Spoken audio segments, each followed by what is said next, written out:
Hi, I'm Isaac, and I had problem number 2 in problem set 2.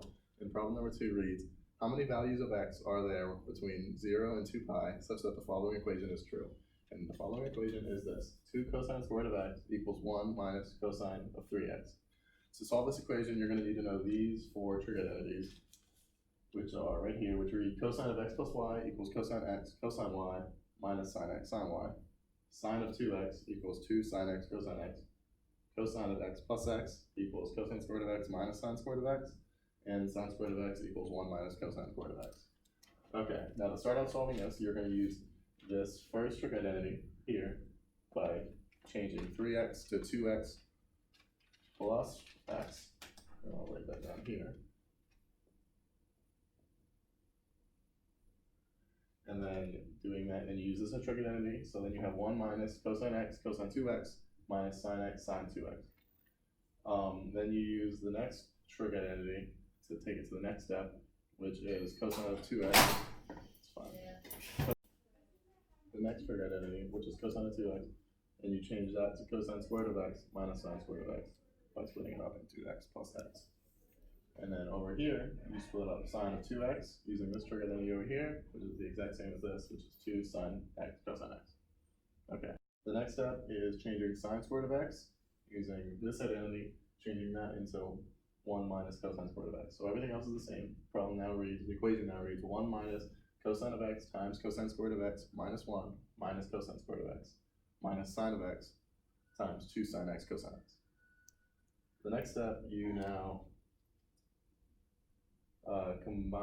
distribute the cosine of x and sine x into the both parentheses equations. So now you have 2 cosine cubed of x minus cosine x minus 2 sine squared of x cosine x. The next step, you take out the sine of x by using the trig identity, the same trig identity you used earlier, and while I did that, I also took it all out into each parentheses. So you have now on this side, just from here over, 2 times 1 minus cosine squared of x, which was sine squared of x, times cosine squared of x. Now, next step, you keep this left side of this the same, and the right side, I combine it all back together. So now it reads 2 cosine cubed of x minus 2 cosine x. The following step, all I did was distribute this negative across and changed distributed this negative across, changing each of the pluses into minuses and the minuses into pluses. Okay, and that'll make it easier in the future, which is by combining each of these equations into one. So the 2 cosine cubed of x's combined into negative 4 cosine cubed of x, because they're both negative 2's. And the 2 positive cosine of x's and positive 2 cosine x combined into 3 cosine of x. And you still have, on the other side of the equation, don't forget, you still have 2 cosine squared of x. And now this next step, all we did is we brought this over into the other side, so now we have it all equal to 0. Negative 4 cosine cubed of x, which brought down, minus 2 cosine squared of x, which we brought from the other side of the equation, plus 3 cosine x, which we also dropped down, plus 1, which came from the beginning of the brackets. Okay, now the next step we did is cosine of using u substitution, and u equals cosine of x in this situation. So we have negative 4u cubed minus 2u squared plus 3u plus 1. And we use synthetic division with a negative 1, because with this you can factor out a 1, u plus 1, or x plus 1.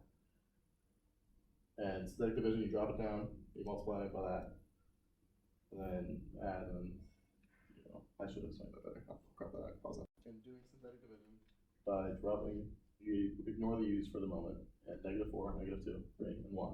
And you drop the negative 4, multiply by negative 1, sorry. And then add, so you have 2, and multiply by negative 1, bring it over here, add, then you have 1, negative 1, multiply by negative 1, and 0.